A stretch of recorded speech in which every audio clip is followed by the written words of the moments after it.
नमस्कार बंधुगण मु मोर लॉ एंड पॉलिटिक्स चैनल रु प्राय 70टी वीडियो विगत दिन मानकर लॉ उपरे करिछि से गुड़िक बहुत बंधु मान देखिछन्ति पसंद करिछन्ति अनेक बंधु अनुरोध करिछन्ति जे आपण एणिक पॉलिटिक्स उपरे किछि कहंतु। वर्तमान समाज रे आगामी भोट को लेकरी राजनीति गोटे ज्वलंत सब्जेक्ट जोटा आम इंग्राजी रे बर्निंग टॉपिक कहू अछि ता ऊपर आलोचना आम करवा नितांत दरकार एवं से मु दिने छड़ा दिने बा प्रतिदिन लॉ आ राजनीति मिसैक कहि वर्तमान मु राजनीति उपर आलोचना करने पूर्वर आपण किसी गोटे धारणा देवाक जाऊँगी। देखु बंधुगण आज को 400 वर्ष तले बिलात पार्लियामेंट रे से माने गोटे केस विचार करी कहिथिले जे मिथ्यावादी लोकटी होउची सबुठार हिंस्र आ दुष्ट प्राणी। जो लोकटी मिथ्या कहूँ से जिते बड़ पोजिशन रहिबो से सेतिक लोकंर क्षति करिवो। ए दृष्टि हमको देखा पड़ो जे आमर जो मैंने राजनीतिर शीर्ष अच्छे से मैंने केते दूर सत्यवादी ना केते दूर मिथ्यावादी यहाँ प्रत्येक लोक देखा कर्तव्य कहीं से मैंने केते मिथ्या कथा कहते केते मिथ्या काम करुँचे केते मिथ्या काम कर सत बोली रिपोर्ट करुँचे स्वभाव लोक मैंने जदि राजनीति दखल करते ताले से देशर भाग्य खराब हम। तेणु आम मान विचार करने को पड़ो जे जेमिति जो जे राजनीति रे बसिबे शीर्ष पद मान को जीवे जे नेतृस्थान मंडन करेंगे से सत्यवादी निहाती हवा दरकार। खाली मिथ्या उपरे कही लोक मिथ्या प्रवंचना मिथ्या उपाय बतईकरी भोट हासिल कर बसवा ठीक नुहे। आम मैंने गोटे पार्टी को अनुकरण करुचे से पार्टी को अनुकरण कलापर आम भूल भटका सब भूली जाइए सेटा को अंध भाया ग्रहण करुचे अन्य पार्टी को गाड़ी बंद कर व्यस्त होचे। यहाँ गोटे बड़ खराब जिनसा गणतंत्र प्रति शुभकर नुहे। गणतंत्र प्रत्येक लोकर कर्तव्य रोचे काम करने। गणतंत्र गोटे मूलमंत्र होचे जे लोक दीर्घ दिन धरिक शासन रहा उचित नुहे। आम देश किंतु मुख्यमंत्री प्रधानमंत्री एमाने 10 वर्ष अधिका रहिले सेटा भारी गर्वर विषय छाती फुलेकरी कहते दल लोक मैंने एवं संवादपत्र मैंने कहते अति लोकप्रिय नेता।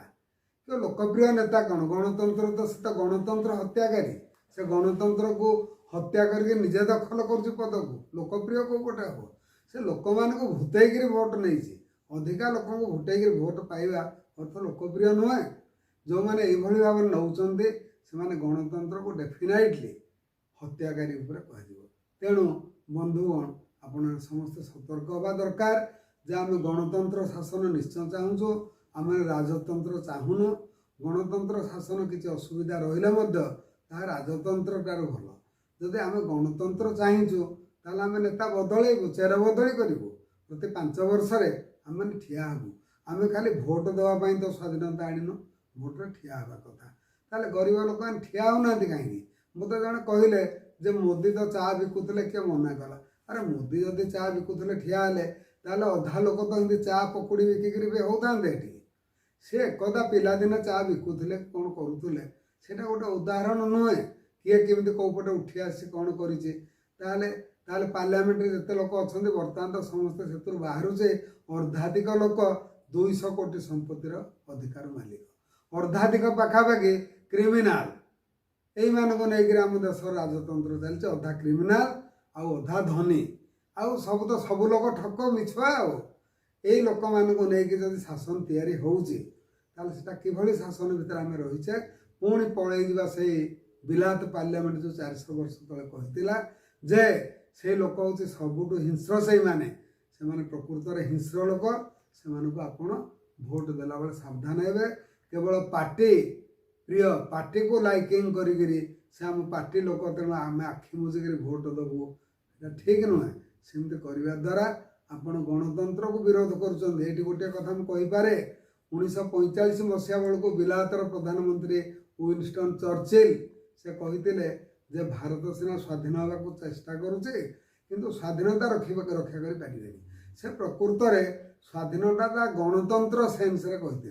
बर्तमान देखा जाऊे जे प्रकृत में भारतीय माने गणतंत्र रखिपारूना से राजतंत्र अमुक भल कर अमुक गले कि चलो अमुकटा निहाती लोकप्रिय लोक अमुक एमती कर पकेला अमुक दौर अमुक करुचे ଏଇଥିରେ ସବୁ ମାତିଛନ୍ତି।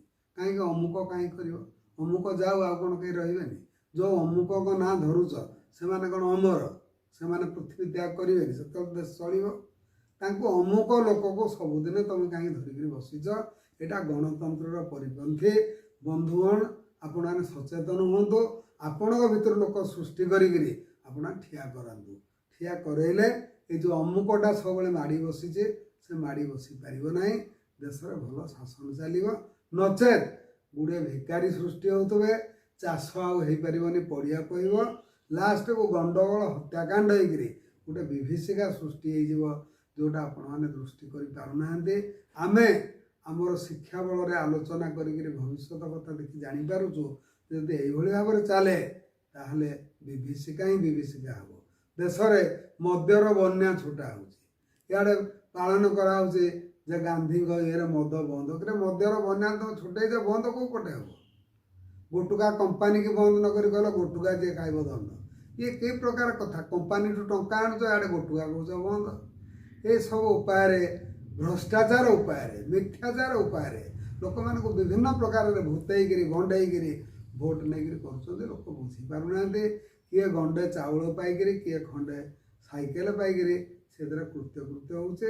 ତାର ଯଥେଷ୍ଟ ଅଧିକା ପ୍ରାପ୍ୟ ଅଛି। ଏଇଟାକୁ ଆପଣମାନେ ବୁଝିବେ। ୟା ପରେ ମୁଁ ଗୋଟିଏ ବିଷୟରେ ଆଲୋଚନା କରି ଆପଣଙ୍କୁ ସଚେତନ କରିବି। ଏହାକୁ ବହୁ ସଂଖ୍ୟାରେ ଦେଖିବେ, ବହୁ ସଂଖ୍ୟାରେ ଲାଇକ୍ କରିବେ, ବହୁ ସଂଖ୍ୟାରେ ସେୟାର କରିବେ, ବନ୍ଧୁବାନ୍ଧବ ମଧ୍ୟରେ ଆଲୋଚନା କରିବେ। ଯଦି ମୋର ଆଉ କିଛି କହିବା କଥା ତାହେଲେ ଆପଣ କମେଣ୍ଟରେ ଲେଖିଲେ ମୁଁ ତାହା ଦେଖିକରି ଉତ୍ତର ଦେବି। ଧନ୍ୟବାଦ, ନମସ୍କାର।